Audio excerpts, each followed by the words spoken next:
And I call please on Cllr Savage. Thank you very much, Chairman.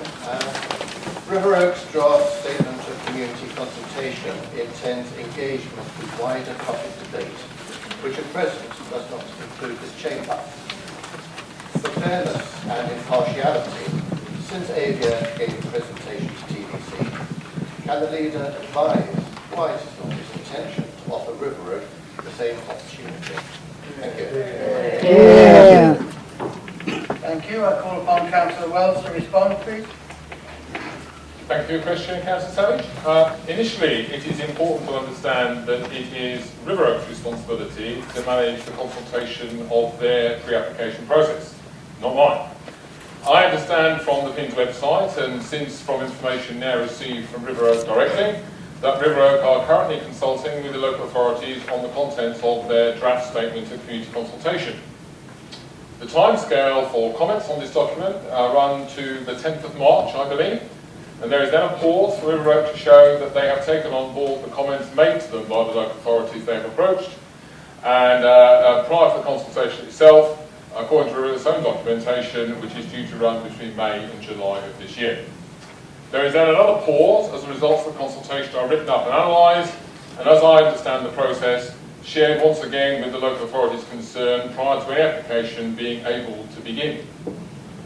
According to council procedures, as the formal consultation process is undertaken by RiverOak, it will be the responsibility of the executive to respond on behalf of the council. You can imagine that there are many such consultations which take place each year, requiring a response, and it is impractical for all councillors to respond on each occasion. However, individual councillors will presumably have the opportunity to take part in any or all of the public consultation processes which will be offered by RiverOak, some of which detail is contained within the draft statement of community consultation referred to in your question. The full response from the council is being worked on by officers right now and will be returned before the deadline. I have looked at RiverOak's proposed draft myself because it has now appeared to have been released in the public domain. And on a first read, I had a couple of observations. I observed firstly that the new company image and logo proposed appears to be branded in UKIP purple and yellow, which I thought was an interesting choice given all the circumstances. As has been the tradition in many RiverOak documents presented to this council, it seems to lack some of the important detail we might expect. In particular, in RiverOak document, it's a tradition in RiverOak documents, I think that some of this stuff is not present. But in particular, I would draw your attention to the map showing potential noise impacted areas, which seems to me pretty basic and pretty generic to the point of being almost useless. And it appears to assume that no one who lives under a potential flight path could be noise impacted by operations, which I think is an interesting assertion I doubt will last very long when public comment comes in. But perhaps more important than that, the phrase "to be confirmed" pops up several times throughout in what's a fairly thin document, though it does have many glossy pictures. I've initially observed that the council, as well as PINs, will be looking for evidence of lessons learned by RiverOak from their last round of public consultation, particularly in the areas of data protection and security, use of campaign volunteers in key roles, including the infamous security guard issues, which PINs raised the complaints they received directly with RiverOak about intimidation that was claimed to have taken place at public events.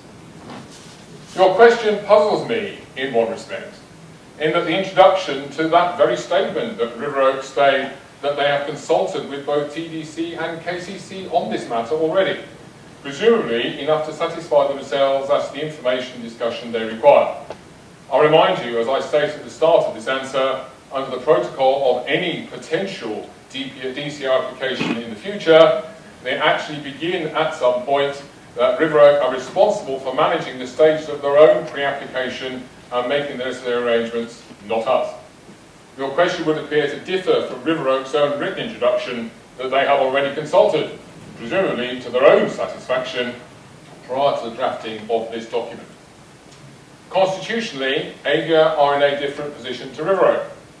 Avia made presentations to councillors because they wrote a report for this council on the local plan, and the local plan is a matter which has to be agreed by council and is not therefore solely the responsibility of the executive. And of course, as has often been explained, the local plan is required to be based on evidence. It would be fair to comment that a robust evidence base is not a noted strength of RiverOak's interactions with this council to date, nor of their interactions with AVIA or KCZ, or indeed with some who attended the previous consultations run by them. Let us all hope that is about to change, so we can all judge the potential viability of what they propose, although based on their current draft statement and its map reference to the village of Minster, robust proofreading would appear to be a challenge for them, let alone robust evidence.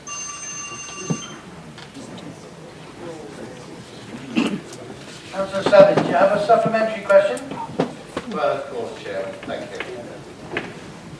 Well, I take all that on board, and thank you very much for all of that. Quite long, protracted.